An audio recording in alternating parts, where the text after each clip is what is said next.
The Florida sun, relentless and bright, beat down on the manicured lawns of Weston. Palm trees swayed gently, casting long, lazy shadows. It was the kind of day that whispered of tranquility, of life at its most serene, a stark contrast to the scene unfolding within a house on a quiet cul-de-sac. The walls, once echoing with laughter and whispered secrets, now held a chilling silence. The air hung heavy, thick with the metallic scent of blood. A young woman lay lifeless, her beauty forever frozen in a mask of terror. This was no ordinary crime scene. This was a tragedy painted in the stark strokes of betrayal and despair. A life taken, a future extinguished. And at the center of it all, a young man named Randy Herman Jr., his life forever altered. The community, once a sanctuary of peace, grappled with the shock waves. Neighbors exchanged hushed whispers, their faces etched with disbelief and fear. How could this happen here, in their haven of sunshine and manicured lawns? The question lingered, heavy and unanswered, a chilling reminder that darkness could pierce even the brightest of facades. Randy Herman Jr. cut a familiar figure in Weston, a young man full of life, with a smile that could light up a room. He was popular, athletic, the quintessential boy next door, but behind the facade of normalcy, a darkness lurked. Randy had a past, a history marked by a turbulent childhood and a strained relationship with his father. Brooke Preston was his polar opposite. Radiant and kind, she possessed a quiet strength that drew people to her.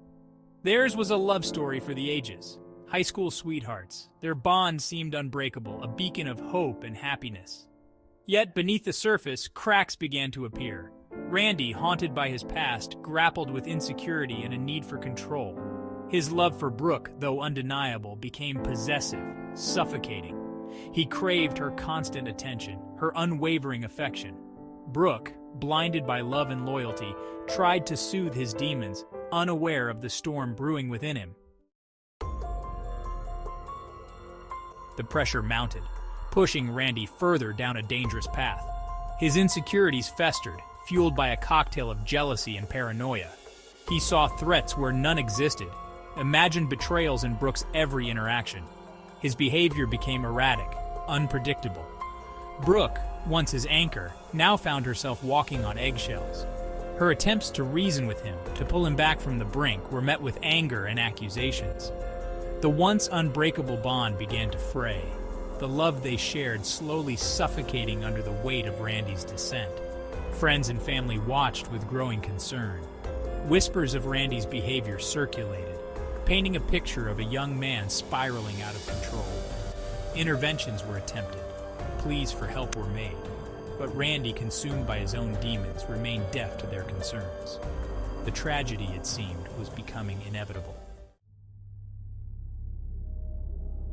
The nightmare unfolded on the morning of March 15th, 2018. The idyllic peace of Weston was shattered by the shrill wail of sirens. Neighbors, drawn from their homes by the commotion, watched in horror as police cars swarmed the once peaceful street. Inside the house, a scene of unimaginable brutality awaited. Brooke lay in a pool of her own blood, her life brutally cut short. The details, too gruesome to recount, sent shockwaves through the community. Randy, his clothes stained with blood, was apprehended at the scene. The look in his eyes, vacant and emotionless, spoke volumes. The boy next door, the one they thought they knew, had committed an unspeakable act. The why, the how, remained a mystery, a puzzle to be pieced together in the days and weeks to come. Section 5, The Trial. Justice or Mercy. The trial of Randy Herman Jr. became a media spectacle. Cameras crowded the courtroom, capturing every twist and turn of the legal battle that ensued. The prosecution, armed with forensic evidence and eyewitness accounts, painted a picture of a calculated crime, fueled by jealousy and rage. The defense countered with a plea of insanity, arguing that Randy, in the throes of a psychotic break, was not in control of his actions. They presented a portrait of a young man tormented by mental illness, a victim of his own fractured psyche. The courtroom became a battleground for competing narratives. Experts debated Randy's mental state, dissecting his past, his behavior, his every word. The jury, tasked with deciding his fate, grappled with the weight of their decision. Could a man driven by madness be held accountable for his actions? The question hung heavy in the air, a stark reminder of the complexities of human nature. Section 6, Inside Randy's Mind. What went on in the mind of Randy Herman Jr.? It was a question that haunted everyone involved in the case. Was he a monster, a cold-blooded killer who deserved the harshest punishment?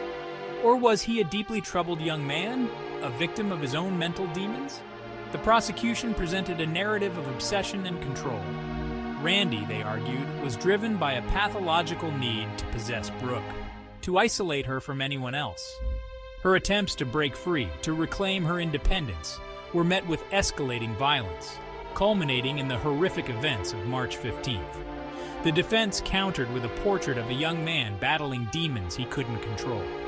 They pointed to his troubled childhood, his history of mental health issues, and the events leading up to the crime as evidence of his deteriorating mental state. They argued that Randy, in the grip of a psychotic episode, was not capable of rational thought or action. The jury deliberated for days, wrestling with the evidence, the arguments, the weight of Randy Herman Jr.'s fate. The tension in the courtroom was palpable, the silence broken only by the hushed whispers of reporters and the anxious breaths of those who had come to seek justice. Finally, the verdict was delivered, guilty of first-degree murder. The courtroom erupted in gasps and sobs. Brooke's family, their faces etched with grief and relief, clung to each other for support. For them, it was a bittersweet victory. Justice served, but their beloved Brooke gone forever. Randy, his face impassive, showed no emotion as the verdict was read. He was sentenced to life in prison without the possibility of parole, his fate sealed. But the questions lingered. Had justice truly been served? Or had a deeply troubled young man, failed by the system and failed by himself, been condemned for an act committed in the throes of madness? In the wake of the tragedy, Brooke Preston's memory lived on. Friends and family, determined to honor her life, established a foundation in her name dedicated to raising awareness about dating violence and providing support for victims. Brooke's story became a cautionary tale, a stark reminder of the hidden dangers of abusive relationships. Her radiant smile, forever frozen in time, served as a powerful symbol of the devastating impact of domestic violence. Her legacy extended beyond the courtroom, beyond the headlines. It lived on in the countless lives she touched, in the hearts of those who vowed to fight for a world where love didn't have to hurt, where no one else would have to endure the pain she suffered. The case of Randy Herman Jr. and Brooke Preston sent ripples throughout the community and beyond. It sparked conversations about mental health, about the signs of abuse, about the responsibility of individuals and society as a whole to address these issues. Schools implemented programs to educate students about healthy relationships, about recognizing red flags, about seeking help.